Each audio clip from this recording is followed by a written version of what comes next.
Luke Harris receives a legal notice informing him that his estranged father has died and left him a single inheritance: an old train car sitting on a forgotten rail, siding in rural Nebraska. Luke hasn't seen or heard from his father since he was 5 years old. When he finally forces open the rusted door, he finds the car completely empty, except for a single envelope taped to the window containing a handwritten riddle and a faded map.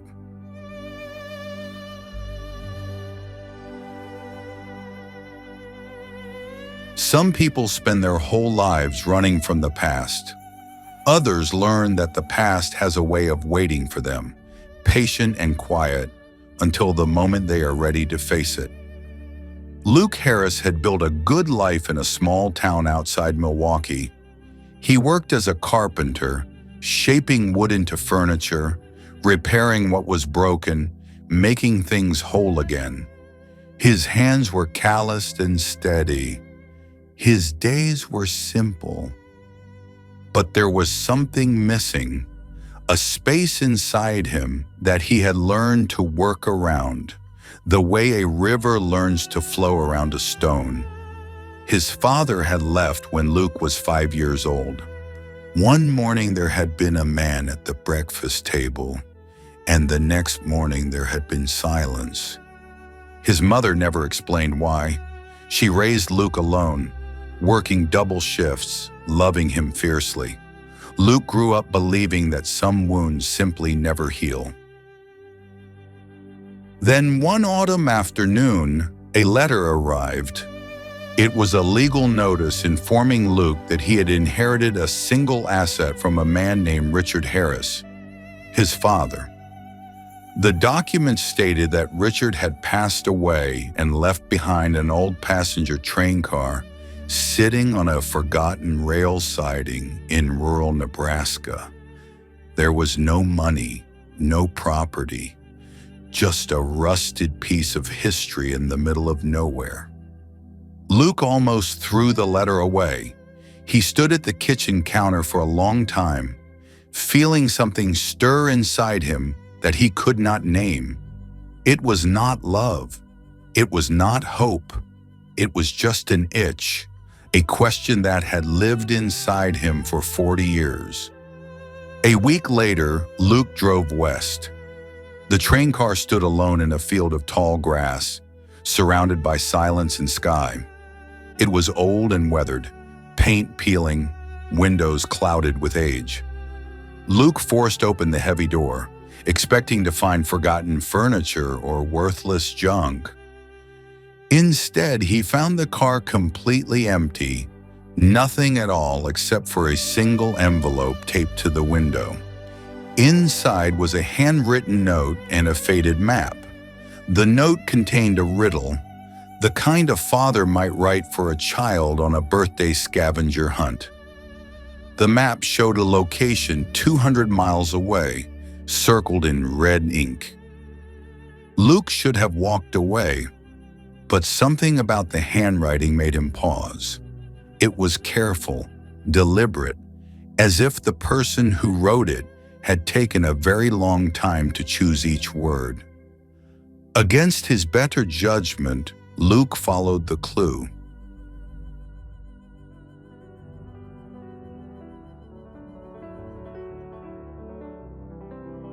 The first stop led him to a roadside diner in a town he had never heard of. The elderly waitress recognized his name the moment he said it. She had been waiting over 15 years to hand him a second envelope. His father had paid her long ago and asked her to hold it until someone named Luke came asking questions. What followed was a journey spanning 3 states in 2 weeks. Each clue led to another. A motel owner in Kansas handed Luke a box of old photographs. A librarian in Colorado had kept a handwritten journal meant only for his eyes. A mechanic in Wyoming gave him a rusted key without explanation. With every stop, Luke learned more about the man who had disappeared from his life. His father had not simply vanished. He had spent 40 years wandering, working odd jobs, and hiding pieces of himself along a trail that only his son could follow. The letters explained fragments of truth. Richard had struggled with shame, with addiction, with the crushing belief that his son was better off without him. Luke read each letter alone in motel rooms, sometimes late into the night. The words were not apologies exactly. They were confessions, and slowly, without meaning to, Luke began to feel something shift inside him.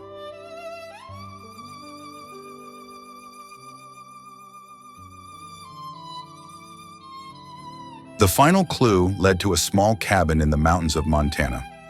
Luke expected another empty room, another envelope. He had grown used to finding absence. But when he walked up the dirt path and rounded the corner, he stopped. An elderly man sat on the porch, thin and frail, wrapped in a blanket against the mountain cold. He was alive. Richard Harris had faked his own death to force his son to take the journey. He had been too ashamed to call, too broken to face rejection directly. Surrounding him on the porch were boxes, 40 years of unopened birthday gifts, handwritten cards for every Christmas, a notebook filled with unsent letters. Evidence of a father who had never stopped thinking of his son, but had never found the courage to reach out. Luke did not forgive him that day.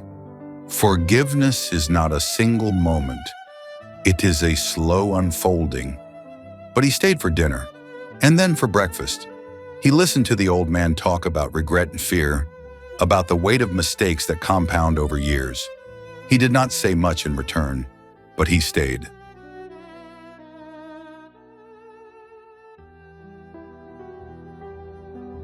Over the following months, Luke returned to the cabin whenever he could.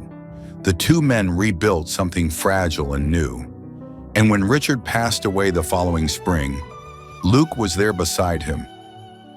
The train car still sits in that Nebraska field. Luke has never moved it. Some days he drives out just to sit inside and remember. We cannot undo the past. We cannot reclaim the years that were lost. But sometimes, if we are willing to follow where the clues lead, we find that love has been waiting for us all along.